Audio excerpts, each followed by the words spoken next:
Assalamualaikum warahmatullahi wabarakatuh. Selamat sore semuanya. Sebelumnya perkenalkan dulu, saya ini dari mahasiswa IFET Universitas IFET ya, Semarang. Nama saya Arif Rizky Adianto. Saya dari program studi PPTM. Di sini saya akan membuat hasil observasi dari tugas Bapak Faisal Fahri MPD ya, salah satu dosen saya, untuk menerangkan sedikit tentang sistem kelistrikan bodi standar ya. Jadi saya jelaskan sedikit ya tentang sistem kelistrikan bodi standar. Kelistrikan bodi standar pada mobil ataupun motor itu adalah semua instalasi listrik yang terletak pada bodi kendaraan. Terus fungsinya untuk apa? Fungsi dari sistem kelistrikan bodi ini sebagai komponen tambahan dan untuk melengkapi fungsionalitas pada kendaraan. Bisa dikatakan sistem kelistrikan bodi pada mobil ataupun motor itu tidak berpengaruh pada performa mesin, tapi sangat menunjang pada keselamatan saat berkendara. Terus apa saja komponen yang ada di dalam sistem kelistrikan bodi? Jadi di sistem kelistrikan bodi itu ada empat komponen. Yang pertama ada sistem penerangan eksterior, interior, terus ada sistem peringatan dan juga aksesoris tambahan. Lalu apa saja sistem eksterior, sistem penerangan eksterior? Sebelumnya saya jelaskan dulu, sistem penerangan eksterior seperti namanya eksterior itu berada pada bagian luar di kendaraan eksterior. Terus fungsinya apa? Fungsi utamanya adalah untuk menerangi bahu jalan ketika kita berkendara. Lalu ada beberapa komponen yang terletak pada sistem penerangan eksterior. Itu di situ ada beberapa komponen. Yang pertama ada lampu jarak jauh, yang kedua ada lampu jarak dekat, ada lagi lampu kabut, ya, terus ada lagi lampu kota. Kita bahas satu-satu. Yang pertama ada lampu jarak jauh. Lampu jarak jauh itu fungsinya untuk menerangi ketika kita berkendara di tempat yang sepi, misal di hutan, di jalan tol, atau dan lain-lain. Yang selanjutnya ada sistem penerangan ada lampu jarak dekat. Fungsinya itu apa? Fungsinya itu untuk menerangi ketika kita berkendara di wilayah keramaian atau enggak ketika kita berkendara di perumahan. Terus yang selanjutnya ada lampu fog lamp atau juga bisa dikatakan lampu kabut ya. Lampu kabut itu fungsi utamanya untuk menerangi pencahayaan ketika ada kabut. Selanjutnya ada sistem penerangan interior ya. Sesuai namanya, komponen ini berada di interior mobil atau di dalam. Kalau biasanya itu tempatnya itu ada di kabin depan ini.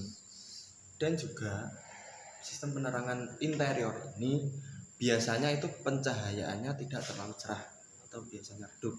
Dikarenakan nanti kalau dibuat cerah, nanti kasihan yang pengendara di belakang kita, nanti bisa tertutupi dengan pandangannya.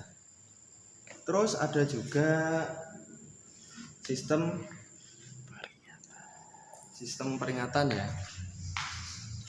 Apa itu sistem peringatan? Jadi sistem peringatan itu fungsi utamanya untuk memperingati pada pengendara lain ketika semisal katakanlah kita mau belok ya, itu kita sen kanan ataupun sen kiri untuk memberitahu bahwa kita mau belok. Ya. Terus komponennya apa saja untuk sistem peringatan ini? Selanjutnya ada sistem peringatan. Itu ada beberapa komponen. Yang pertama ada lampu sen, lampu hazard, ada stop lamp, ada klakson, dan juga lampu dim atau lampu tembak. Lampu sen. Fungsi lampu sen itu untuk memberi tanda ketika saat kita mau berbelok ke satu arah, agar tidak terjadi miskomunikasi dengan pengendara di belakang kita atau di depan kita ya. Terus yang kedua ada lampu hazard. Lampu hazard itu biasanya untuk memberi peringatan kepada pengendara lain di saat kita mengalami macet pada kendaraan atau yang lain-lain. Ada lagi lampu stop lamp atau stop lamp ya. Itu biasanya ada di bodi belakang stop lamp. Terus fungsinya apa? Fungsinya itu untuk memberi tanda pada pengendara lain ketika saat kita mengerem mobil ya. Ada lagi klakson.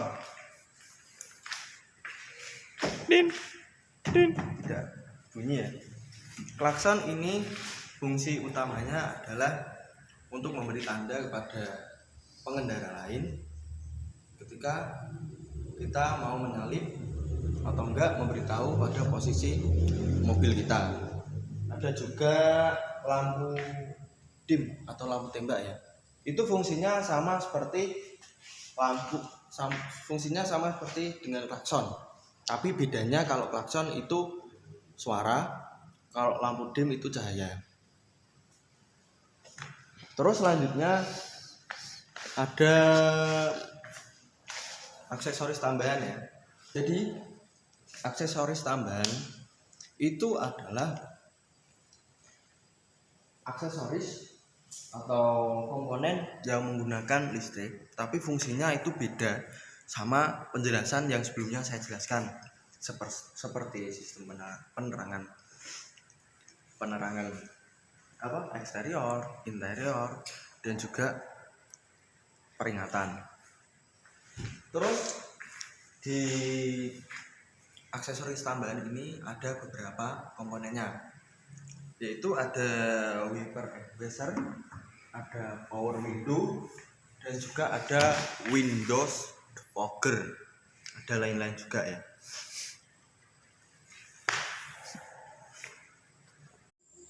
Yang terakhir ada komponen sistem kelistrikan bodi.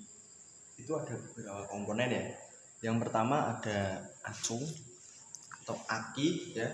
Yang kedua ada saklar.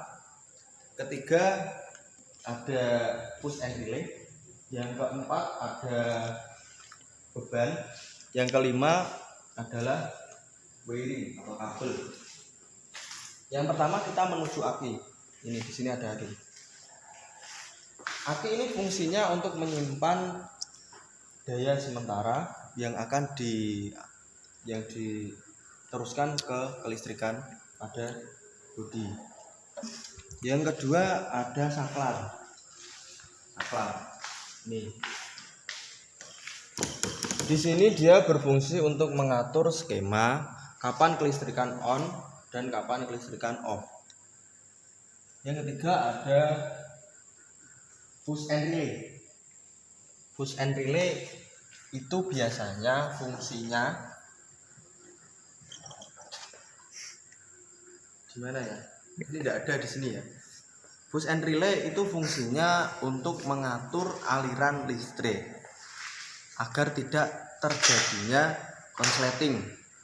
Yang keempat ada beban. Beban itu fungsinya untuk mengatur atau beban itu fungsinya untuk mengubah dari energi listrik menjadi energi lain. Semisal ada klakson. Klakson itu dari energi listrik menjadi bunyi. Yang terakhir ada wiring atau kabel bodi ya. Kabel bodi itu adalah serangkaian kabel yang disusun menjadi satu kesatuan. Ya, mungkin cukup itu saja sedikit penjelasan dari saya. Bila ada kata-kata yang salah atau penjelasan yang kurang berkenan, nanti bisa komentar di bawah ya.